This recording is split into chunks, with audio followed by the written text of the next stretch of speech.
Hey, so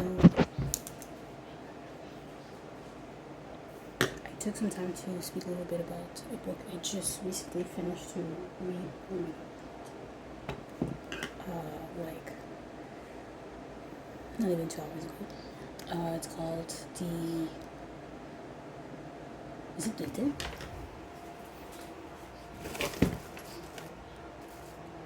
Yeah, The Dip. How can I do this? Here we go. My book that teaches you how to put it into stick, still coding. That's like author. It's a lot of good work. It's a good read. Simple, to the point. I'm used to reading very long nonfiction. All these books are a lot.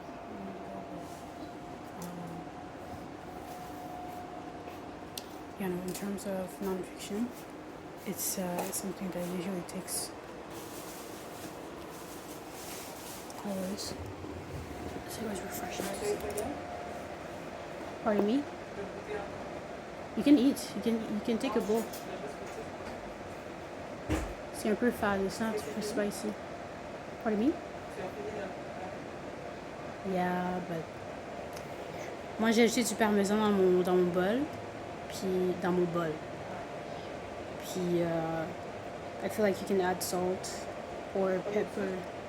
No, I didn't add salt. It's not acid. It's just it's not. It is. Live your life.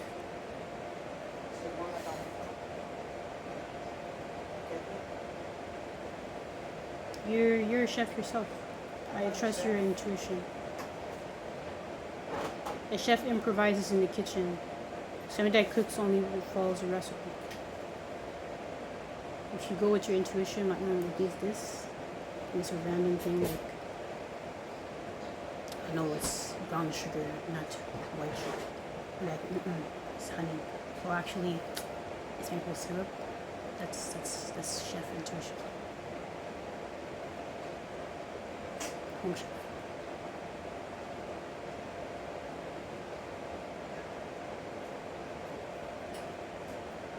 I've never found myself.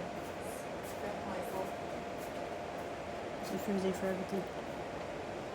Thank gosh, it's okay.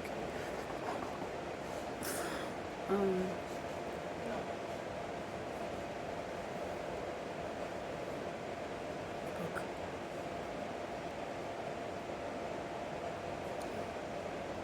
Within the whole storyline, the first premise is that we all know that saying that quitters don't get anything except the knowledge that they stopped, and there's no possibility of gaining momentum from there.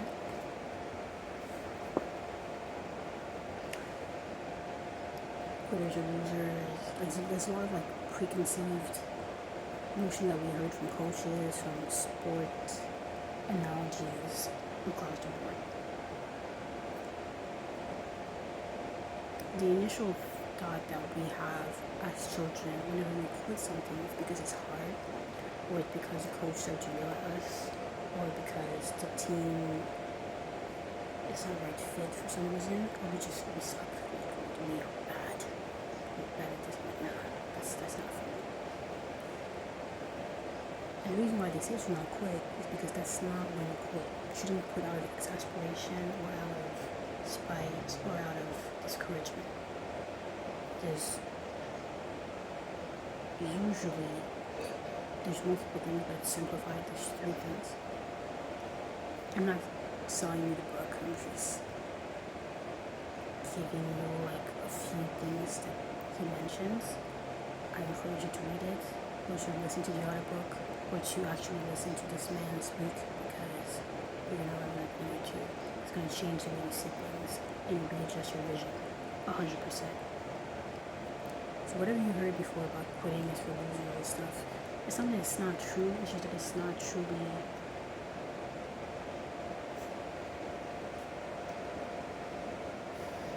don't want to say it's a lie, because the thing is, there's parameters, adjustments to that saying. It's not so much that producers are losers, it's more that we all lose and we all suck at things. But there's a time to choose to continue and see how the fact that we're bad, or that we suck, or that things are challenging or difficult does not a reason why you should quit. Sometimes it's a really good sign that you should continue to show up and strive. And either work harder, either continue to show up with momentum, or either work smarter and change your approach, change your speech, change your adjust the way you look at the situation, the way you tackle the problem, the conversation, the product, the service, the methodology, whichever. Few things.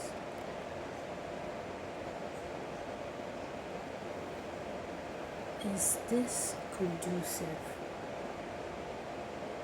to me gaining skills? Is this conducive to me growing my work ethic, my knowledge, or my team, my knowledge of the product, service, etc.? Is this the kind of industry, the kind of product, the kind of relationship that is worth investing more and more time and effort? Or me working harder and stronger and longer is just going to make me invest far in something that is little to no reward?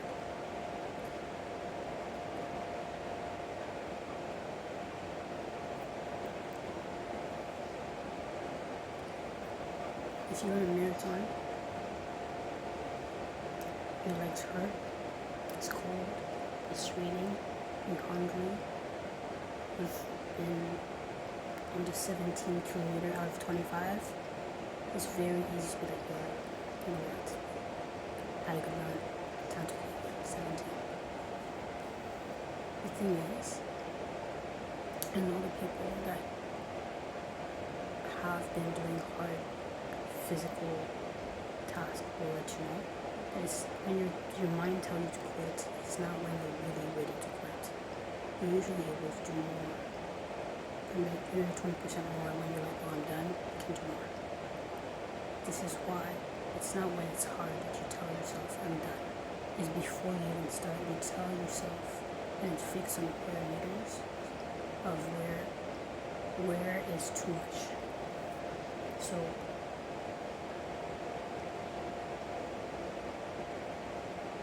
I'll stick with the physical example. When you start to run, you like enough, you realize that the reason you stop running is not really because you're out of breath.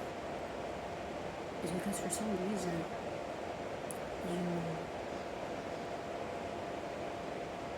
you are used to, like, you walk and then sometimes you run for a reason and you stop because why should you push yourself to this?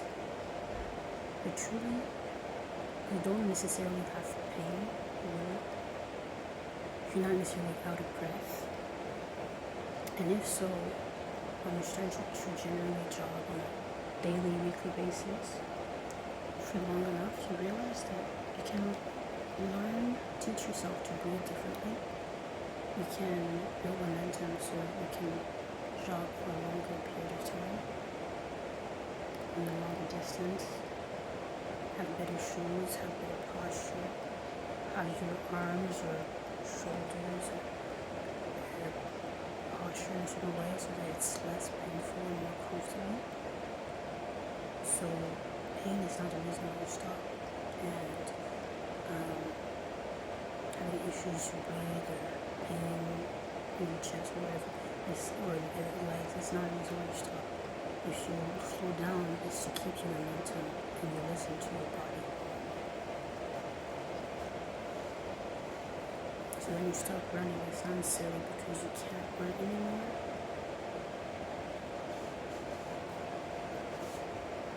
simply so you can pace yourself. Because there's no point of outrunning in the first few minutes to the max of your capacity, to the point where you're out of breath and you can't go nowhere.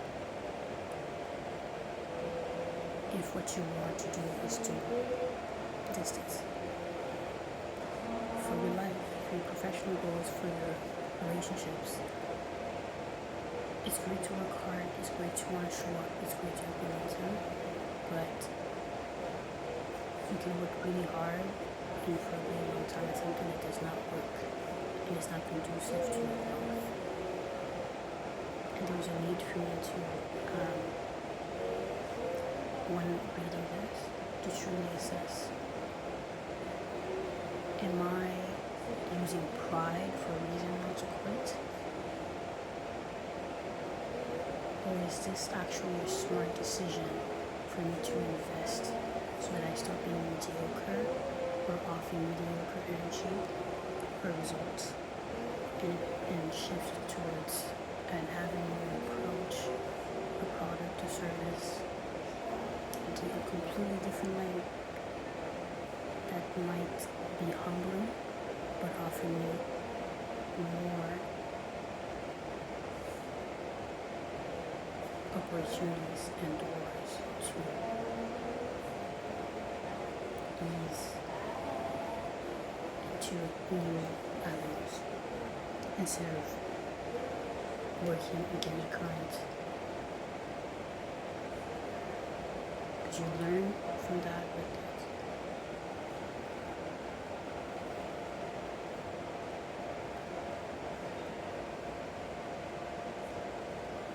After some time of battling against the current, you definitely learn to work smarter, you definitely learn to adjust. And there's a lot of skill that you learn from this, but at some point within that river, if you're there by choice and for fun, it becomes a thing of like, why I'm continuously doing this now. Because at first it was okay to learn at first because it's not your fault, it's the circumstances before. But then it's like you have free will.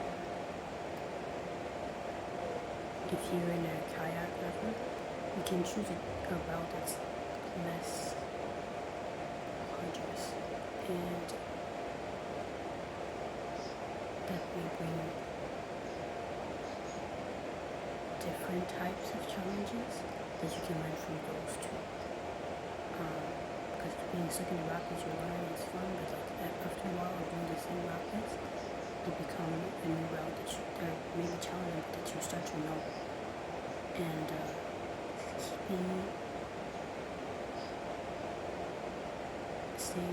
keeping within the evils you know, staying comfortable in something that you know but it's challenging is not necessarily better than changing something completely new.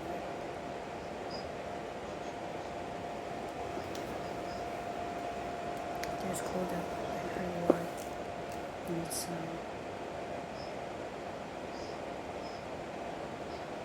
when it gets comfortable, things become easier. You know exactly what to expect.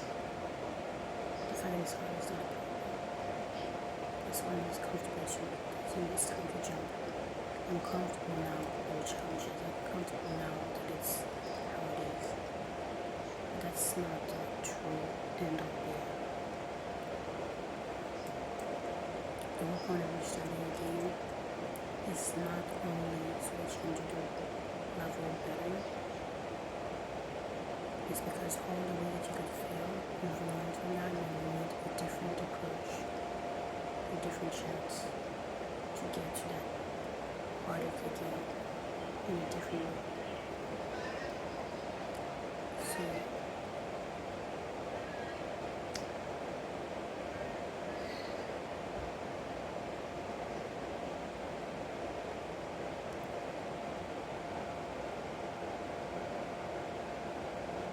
I felt challenged because I didn't want to be ungrateful.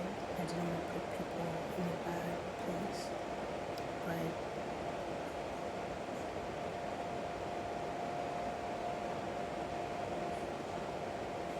counterproductive to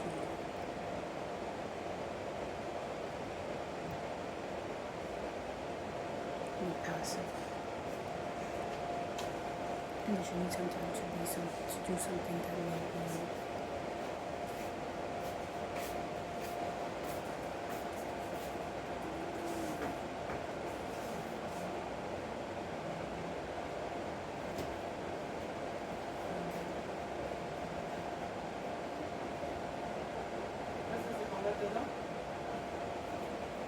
no. Yeah, I know, I'm going to use it for something else.